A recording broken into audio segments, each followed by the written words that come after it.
Good day. I'm creating this particular video as an accompaniment to the written directions provided this spring semester for artifact collection and gen ed assessment.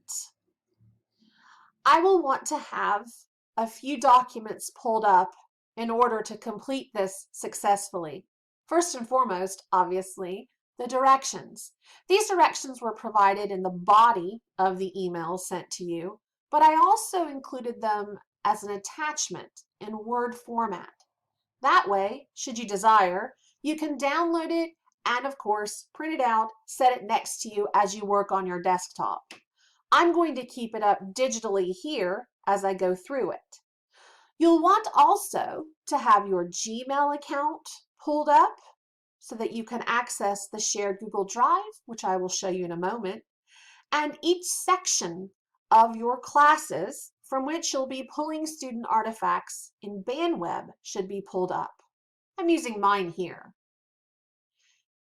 To locate and pull those summative artifacts, you will count from the first name on your BandWeb roster.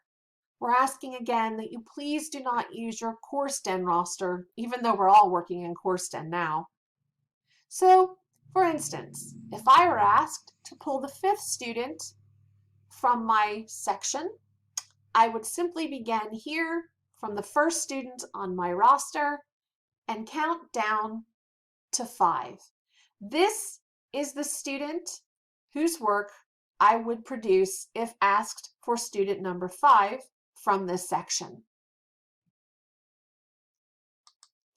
The next thing you want to do is remove or mark out all student and instructor names from written or word processed work. We call this blinding the work. And the third thing you want to do to prepare each of the artifacts requested is save them using a particular identifying string that helps us put them into the Qualtrics system for scoring later on. We ask you to save each of the artifacts using course prefix and number, the section, the CRN, the semester, and of course the student number, that roster number I just showed you. The CRN can easily be found at the very top of your roster in BandWeb. For example, here you can see my CRN for my course is 11398. The goal is not to have any identifying traits on any document. So your name must not appear in the identifying string. Additionally, of course, we all understand that FERPA is in effect here. We want to protect the student's identity, so we will not use student names, which is why we ask you to blind the work. If the requested artifact is missing, we ask that you create a PDF document that includes the sentence, missing because, with a reason. And of course, you'll upload this document in place of that student's work. Please do not go on to another student or, of course, above to another student. You should use the same identifying string for this document as you would for the student artifact, since it stands in for the missing artifact during the scoring process in Qualtrics. Departments are not penalized for missing work, but we have to record it and, of course, discuss reasons why work is missing in our reports. An example of why work might be missing is that a student dropped, simply didn't turn it in. Number 4, we then ask that you upload any written or word processed artifacts that have been blinded, saved as separate PDF files, and entitled correctly into the Gen Ed Assessment for Faculty shared Google Drive to which you were invited in the fall of 2019. And I'm going to show you how to locate this now. You'll go into your Gmail account and you want to go to what I call, and I think others do, a tiny waffle of here. Click it and go into your Drive. Click that, and that takes you to shared drives. So on the left-hand side in this column, you will click on shared drives and you will go to general education assessment for faculty. Double click on it and it takes you to a set of folders. You'll want, of course, to locate the particular core area in which your course resides. My example actually comes from history today, and so I'm going to go for core area E. That is where history resides in the core. When you go into that particular area, you will see its parts. E1 and E2 are history, E3 is political science, and E4 is a blend of courses from COA, COS, and COSM. Since the history hypothetical artifact I'm going to upload is from E2, because I've saved it, history 2111 with section 14 and the rest of the identifying string, I will click on E2 here.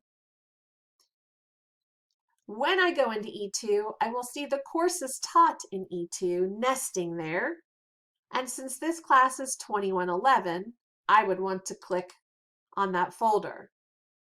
I would then find all of the faculty teaching that class and the section number. I've inserted my own name here, hypothetically, into the history department. So I would click on my personalized folder with my section to open it. And I would, of course, then take my artifact and drop it in. And there it is, saved using the correct identifying string in my personalized folder. The last step is to go into your core areas Excel spreadsheet located in your core area programs folder. So for example, in the directions, I said E1. I want to show you what this might look like. We haven't completed it entirely yet, but it's going to look something like this, very simple.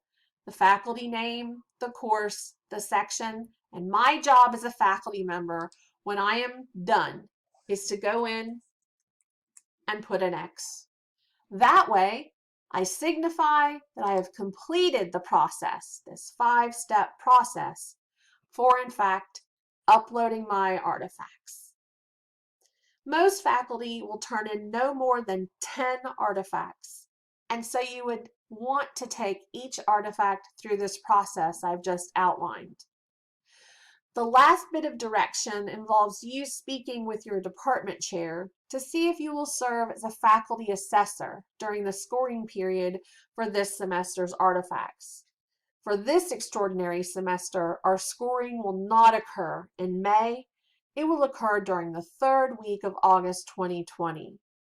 But again, do confer with your chair since it is their responsibility to develop a particular process for choosing faculty discipline-specific assessors. I do say here for this semester's directions that if your department does opt to score this semester, they should contact me by the end of business on April 30th to guarantee those virtual norming sessions that we like to conduct, and of course, to set up Qualtrics for scoring. Again, though, during this extraordinary semester, we seek only to collect artifacts. This concludes the visual accompaniment of the directions that you were provided, not only in the body of the email where I requested particular students from your section or sections, but also I attached as a Word document so that you might download it if you'd like, pull it up on your desktop, or print it out. As always, feel free to contact me via email or directly by phone. I include my cell here with any questions or concerns as you submit these important documents. I'm also available to conduct Google meetings with any of you to discuss procedures outlined in this document or this video. I am sincerely an email or phone call away to help. This year, the General Education Assessment Committee, that is made up of some of the most tireless faculty and staff I've ever worked with in my 17 years at the University of West Georgia, well, we want to thank you for your attention to this request, to last semester's requests where we got almost 100% participation in artifact collection, because we all, in the end, I think, want to showcase our students' learning for governing agencies. Doing this kind of assessment, as you well know, is but one piece of a much larger pie that we all take pride in and partake of as we instruct our students in general education at the University of West Georgia. Thank you so much for your time and for viewing and, of course, reading those directions. Have a good day.